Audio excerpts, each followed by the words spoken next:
one of the things I wanted to invite Nick here is that he's doing events all around the world. And so I want to kind of pick your brain apart, if that's okay. How did you get involved in the event business? Like, what was your first event like? My first event, I think I had like 10 people there.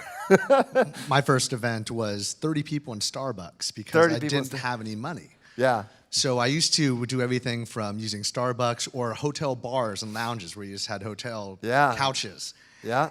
Or sometimes I would just sneak into classrooms and I'd have 30 to 60 person events. My first event was about 30 people. Yeah. I used to do mine in, there was a Stacy's Buffet, and I also do it at Denny's restaurants. Yeah, we would do a lot of restaurants. So we would have a table, and we would have people just come. Everyone would pay for their own food. And we would just talk in the middle of the restaurant. It could be a really nice restaurant. Everyone's wondering what's going on. But sometimes it would be in a pub, where during the daytime we would just have burgers, and everyone would cover their own food, and I was covering the cost of the venue. So then, is this all in America first, right? Or this, so our first month and a half, it was all in America. And then you decided to go overseas. Yeah, so every weekend we were in different cities overseas, and we started off in America. But what I wanted to do was make it so that we kind of paved the path for a marketplace. I mean, we were reaching out to people from internet discussion boards, and people who were responding to articles we posted would get on the phone with us, and we would invite them to have dinner with us. And at dinner, we would invite maybe 30 to 60 people. And then we would convince 9 out of 10 of them to sign up for a program that was $600.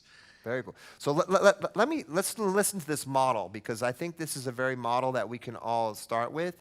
And this can easily make 7 figures in probably 6 months, I'm assuming. So let's go back. So number one, you're having a blog, so you're creating attention for a subject, right? So all of us are subject matter, so we create a blog. And on this blog, then you're getting people interested, and you're inviting them to a free lunch and learn, right? Yeah, for us, it wasn't a blog. It was a discussion board. At the time, it was called FastSeduction.com, because we have a dating coaching company. Yeah.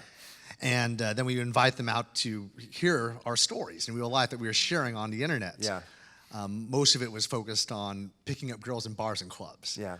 You know, and then what we did was, hey, if you wanted to go out with us, pay us $600. We'll go out to the bars and clubs with you. During the day, we'll have seminars. At night, we'll go out to the bars and clubs as your wingman with guys critiquing you with hidden cameras and, text messaging, and turn into a global business. Very interesting. Which is coaching, by the way. I mean, it could be from how to do real estate to coaching to basket weaving to whatever, but the model is still the same model. Yeah, we started hosting masterminds also with people in the business world. It was for fun. It was to build a network of people that could advise us on how we could grow our company. Yeah, I love this idea. So what are some of the strategies that maybe you can share with the group of how can they get more hearts and seats to their seminars? Because that's a big challenge that most speakers have. What we did was we utilized Facebook, and we utilized before that Usenet groups. But what we did was I took a map out of the back of Delta magazine, Delta Airlines, and I had tons of people on my website. So I thought, if American airplanes are flying to all these places around the world, people probably speak English. And if they speak English and they get in front of me or my team, I know that we could convince them that we have an awesome program for them. Because, you're right. It's not just about dating. It's about identity level change and self-actualization. And a lot of these skills can be used in other areas of life. But what we did was put all the cities in 30-day increments. So I might do, 30 to 60 cities in a month, for example, maybe 1 to 2 cities a day, just traveling. And what I did was, in order to fund it, because we had a dedicated fan base on these discussion boards, and they're not even my discussion boards at that time. We had our own, but it was kind of building. We contacted them, and we also said, hey, I want to do an event in your city. And a lot of these discussion boards had IP addresses that allows us to target particular people. And we'd say, hey, I'm just looking for people to give me a place to crash. So I went couch surfing. I'd have other people who have nice houses. People would volunteer to drive me from city to city. I averaged about $2,000 to $3,000 a month, because when I created this tour, I was also very poor. I was living in a back of an airport parking lot. Oh my gosh. And I was using their free Wi-Fi and food, but we had a massive amount of following. This is when the recession hit. And it was the same year we were it's probably 2007, right? Exactly. Yeah, that's when I got hit too. And when I went to these cities, we do 4-hour presentations, And at the end of every seminar, I'd say, if you're interested in volunteering, help us build what we called RSC Inner Circle, our local kind of like fraternity community. And we had a list of boards, kind of like a fraternity board, where I mapped out different positions from social chair to president to vice president. And at the end, I'd take everyone out who wanted to participate in this to be a volunteer. So we built a network of about 1,000 volunteers in these 270 cities. And now it turned into a marketplace. Now we have monthly calls with the leadership board, with our executive team, and weekly calls with different city chapters by region, and then they organize events, and it's kind of like an automated system now. I did kind of a similar thing. It was like what we did is we had what we called market managers. So we put one in Orlando, one in Miami, one here, one in LA, and this individual, it was his territory. And we'd give him a whole bunch of marketing tickets and stuff, and we'd say, okay, go out and hand out 1,000 free tickets to come to a free foreclosure workshop. And so his job was one thing, to get hearts and seats. Go out to real estate clubs and hand out free tickets everywhere to a free lunch and learn. And then at lunch and then at dinner, they'd have 2 different spots. People could come at lunch or at dinner and use their ticket for free food. And then I would fly in town, and there'd be, 50, 100 people, whatever. I'd do my presentation, and then 50% of the room would run to the back room and give me $8,000 to get involved with coaching. And so a very similar model. So you did the same thing, set up market managers, right? Yeah, that's exactly what we did. And then now they organize their own events on a weekly basis. And they also promote our videos and our membership sites, because every month we launch a video membership site. And did you pay them commission on sales, or no, they just did it for fun? They just do it in exchange. They could come to our World Summit in Vegas. And so you even had a better model than me. I was paying them big money. Yeah, we have an intern network also. If they're willing to work more than just the weekend events and more than just the Facebook events, like 20 hours a week or more, then they also could be in a program where they get to attend even more events. So they get to attend a large group seminars. You might have 400 people. And if they attend as an intern, or attend to our needs as an intern, then they could go to our boot camps, which are those programs like you saw in the movie Hitch. Yeah. So it's interesting. So the model that I had, so sometimes we always think that money motivates people. It's not. Sometimes it's recognition and other things of being a part of a community. So what I did is I would tell my market manager, you guys can consider this. And we're going to go over more of this on Saturday and Sunday. What I just said is, here is 100 tickets. Your job is to go hand these 100 tickets out. Not even sell them. Just tell people, hey, come for a free lunch. And then you get all the people to the event. I fly in, or one of my speakers flew in, did the presentation, and then obviously sold. And then the person who got the person there got a percentage of all the sales. So he was making, I want to say, we were charging $8,000 for our boot camp at that one, and we paid him like $1,000 a sale. So our market managers were making like $50,000 a month, and they would just drive around and hand out tickets everywhere. So that was the model that I did. You even probably had a better model where you saved all that marketing cost and just hit them with the community and give them free trainings. We have those kind of tiers as well. So what we have is, if you start off at the bottom, you have the volunteers who just work on the weekends. Oh, okay. And maybe promote the Facebook groups. Then you have the interns who may work 20 hours a week, and then they could attend our boot camps. If they want to be a shadow, they pay us $500, and then they could attend the programs and they could work the event. But because they're not working 20 hours a week, they get to attend the small group seminars plus the large group seminars. They're like our VIP hosts, kind of like you go to the ball service at the club. Yeah. But then you have the people that are like representatives that contact people that are customers or former customers. They get training in Las Vegas with me and my team personally. And then they get commissions. So they might sell $100,000 in product in that month. And then if they hit a certain quota, they also will get flown down on a private jet to LA to attend a party, or they get to attend our other events, but they also get paid a percentage of the sales they generate. And then you have the people on payroll who are above them. They're the full-time people. We have 100 of them. Now, how many full-time people do you have working for you? We have about 100 people full-time. Yeah. And then we have our interns, volunteers, shadows. So you have a big organization, 100 people. When you get up to 100 people, you have big business. Yeah, and so our main cities are like LA and Vegas. You know, you might have a couple dozen people in each of them, but then we have teams of video camera crew, like 3 to 5, marketer, IT guy, and they go on tour with each of our instructors, speakers like yourself. And they travel from every week to a different city, like Motley Crue or a rock star band. Yeah, that sounds like fun. So now, what are some of the biggest mistakes that you can share with the individuals of putting seminars on so they can avoid I don't like using the word mistakes, but I use it just so we can pull out of you. What are some of the feedbacks that you can share to avoid some of the pitfalls? I think the biggest thing that people fail in the seminar business is pulling a profit. And all of our events are profitable. Yeah. But we make it so that our costs are very well managed. Most people I know will try to recreate this setup here. And we'll have setups that are very much like that, but we utilize our own personal network for a lot of the things for free. So, I mean, all our speakers are there for free. We have them get their own food as opposed to buying everyone their own food. Hold on, I want to stop there. This is very important, what he just said. A lot of people make a lot of mistakes in the seminar business. Number one, minimize your risk. You're only one seminar away from going out of business, majority. You could put all this money into this one. If it doesn't hit, then I see a lot of people go under.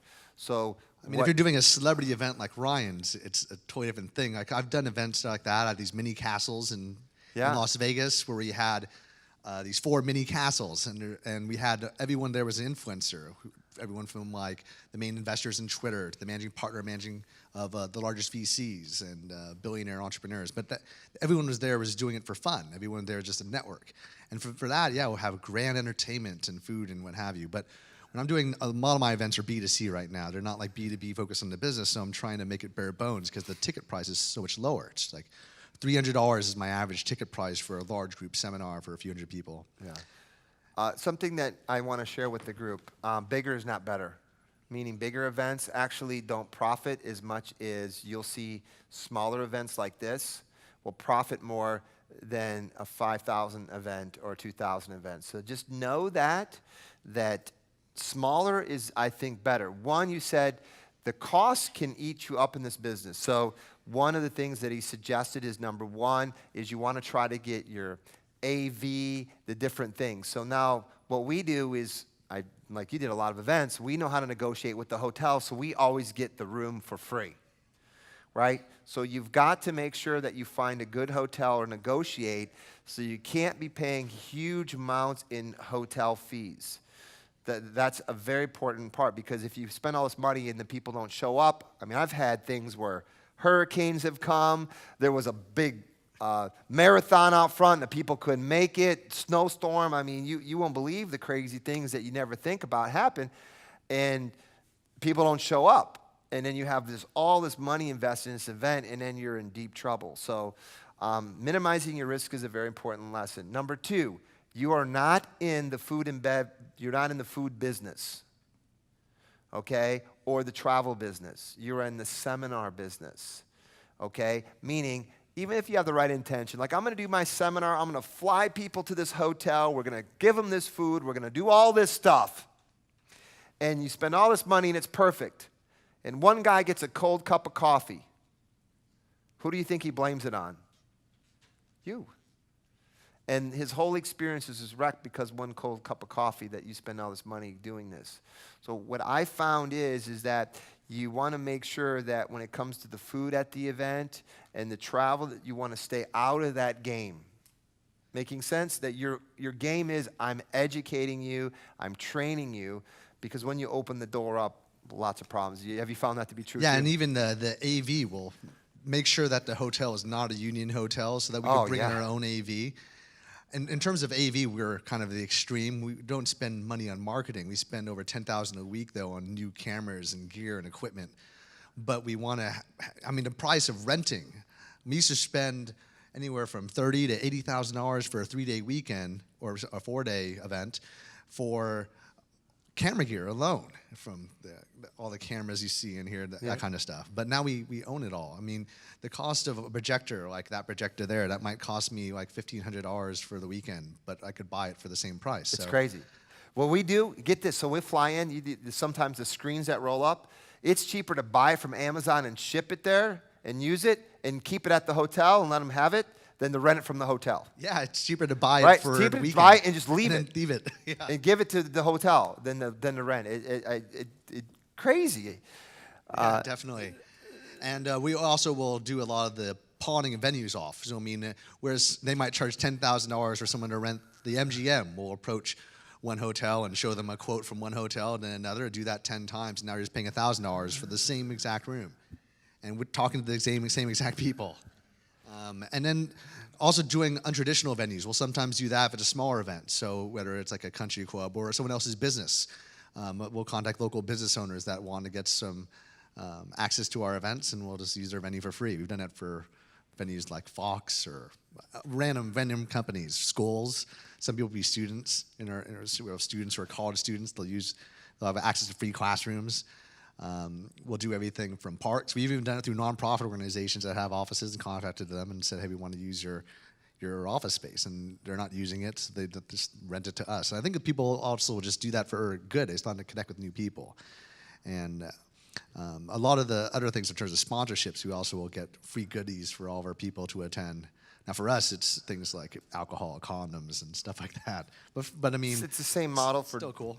You know what's interesting is that I'll never forget. I was doing an event in Jacksonville, Florida, and I'm driving up, and I'm looking at the address. Back then, MapQuest wasn't that well back then, and I'm like, I can't find this address. I'm like driving around, and I'm like, there's this church here, and I'm like, the speaker's like, do you think it's at the church? I'm like, why would anybody book a real estate conference at the church? We pulled up. And the girl's like, oh, yeah, we're here. I'm like, you booked a church? She's like, oh, yeah, what do you think? It's beautiful.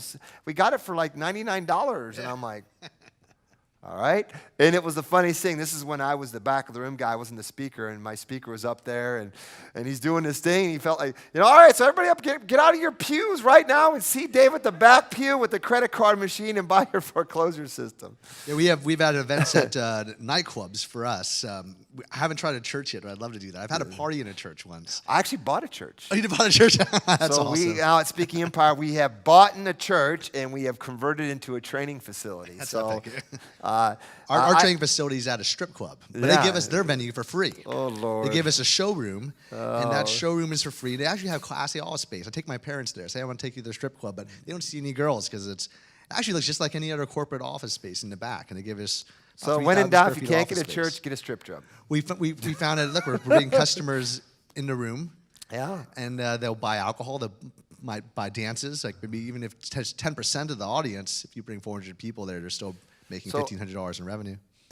I'm interested. So there is a lot of different venues. In fact, I used to do in Vegas, my foreclosures, and we actually would do them in a club, like a nightclub, in the hotel. And since it was at lunchtime, we got the place for free. So I remember that. It was interesting. I'd show up like, where's the venue? Oh, it's at the Wind and at this. I'm like, where? They go, oh, in the club area. I'm like, we're doing a seminar there. They put a bunch of chairs out and put the screen up. And yeah, and many mass chain hotels like Starwood, Hilton, Marriott, they have lounges. And I'll sometimes just bring people to the hotel lounges. Today I was doing video shoots in the back rooms of the restaurants here at this hotel just because we were having lunch there. It doesn't hurt for us just to go in the back room with 3 cameramen and make a video or do some interviews or do any seminars. So you have been very resourceful, living in an airport, using the Wi-Fi at the airport. Well, yeah, I mean, I was at the point where we were already in business like 5 years beforehand. We built a business in a mansion in the Hollywood Hills, and we were living the high life. And then I had funded my entire company on my American Express Black Card. That's what I did.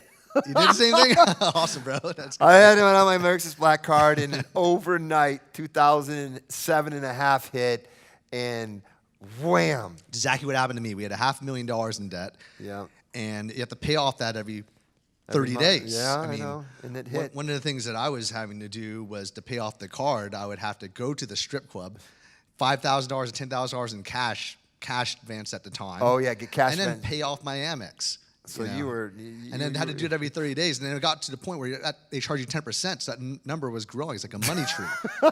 So that's why I was like, well, look, we're a major company here, but I'm going to sell everything I own. So I sold everything I own, moved into this car, and I went to my business partner and I said, look, we have to change what we're doing here because the recession's hit. No one's flying to Los Angeles. Everyone's flying to this mansion we had in Los Angeles. It was the old Rat Pack mansion. Wow. And so I said, well, if you're not flying to us, let's fly to them.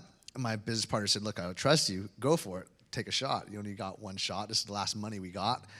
Let's make it happen. And so that's where I came up with this idea. In 6 months, we cleared away the debt, and we're back in the game. And now we have a trail of new markets that we've never tapped for because we were only in like 20 cities back then. How many cities are you in today? We're in 270, and I've been to 110 countries and a lot more cities than that. But those are the cities that are the main markets that we could hit with my team every single year, continually. Yeah. And then we could also create inner circle groups in 224 of them. Wow, big stuff there. Those are the Facebook groups where you have managed events and trainings. Yeah. So let me ask one question, and then I think we're going to take a quick break. My next question is, if you were in this room and you had an idea, let's just say you wanted to create a personal development education business or personal development, real estate, by the way, to me, all businesses are the same in this industry. If you're doing real estate or it's still the same model. So just understand that. We'll talk more about that over the last couple weeks. What would you tell these people to do? A 30-day plan to make 6 figures. For us, it's about the uniqueness of what we do. So, I mean, every time we do an event, we try to make it unique. So if I'm holding events to get that word of mouth going, we might have an event that's a self-improvement event, but we might have people doing crowd surfing and rock star like exercises, people yelling, chanting, making it interactive, making an experience with cool videos, but making it unique and catchy so people will remember it, talk about it. We spend no money on advertising. It's all word of mouth because of this. And I think that's why we're so much more into infotainment than regular business. So many people are just in education. And right now, I'm building a hip-hop Broadway musical about our company to make it extremely exaggerated about how much we're into education and entertainment, so infotainment. But I think that not enough people do that. And we want to replicate our business model in health, in wealth, and also higher purpose, and not just dating. And in order to do that, to distinguish ourselves, we have to go even more extreme. So that uniqueness is what's going to allow somebody to really tap it. Very good, very good. Yes, ask a question, yes. I just have to give you a compliment, and then I have one quick request challenge for you. See if you'll take me up on it. I just love how Nick is so great at coming up with such creative ideas. It's really cool how you're such a strategist in that means, and really, I mean, the fact that you pay nothing on marketing is brilliant to me. Wow, word of mouth, it's priceless. My challenge for you is you just said that you're doing this musical, and I know we've talked about it. Will you give us a preview of one of your I wish my lyricist was in the room. He was just in here a few seconds ago. Go grab him. So I was originally just going to create music videos about business education. Yeah. Right? Oh. So it wasn't just about our company. So step 1, start with the mentor. Deliver value till they got what they sent for. Put some music I am on like a social senator to get rapport, to go over like we've been at war. Step 2, you get a team. Build crews, split into seams, living the dream. Game plan, you just get into scheme. Just imagine the deals that we could get in between. Step 3, let's see, it must be. A definite plan? Yeah, definitely. Each product is best it could be, so when the fans see, they just listen to me because it's value from all around you. So when you have a thought, it's all about you. So when you have a launch, it's all about you. So the competitors never failed to doubt you. All right.